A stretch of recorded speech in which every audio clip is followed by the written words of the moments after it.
ایک چری اور چرا شاخ پر بیٹھے تھے۔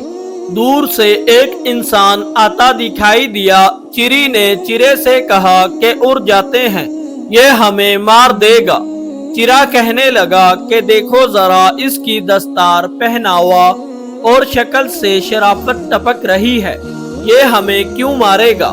جب وہ قریب پہنچا تو تیر کمان نکالی اور چرا مار دیا۔ چری فریاد لے کر وقت کے بادشاہ کے پاس حاضر ہو گئی۔ شکاری کو طلب کیا گیا۔ شکاری نے اپنا جرم قبول کر لیا۔ بادشاہ نے چری کو سزا کا اختیار دیا کہ جو چاہے سزا دے۔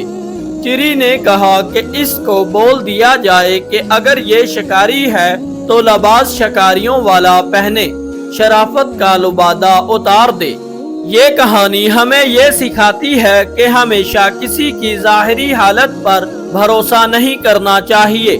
شرافت کا لباس پہننے والا بھی کبھی کبھی خطرناک ہو سکتا ہے۔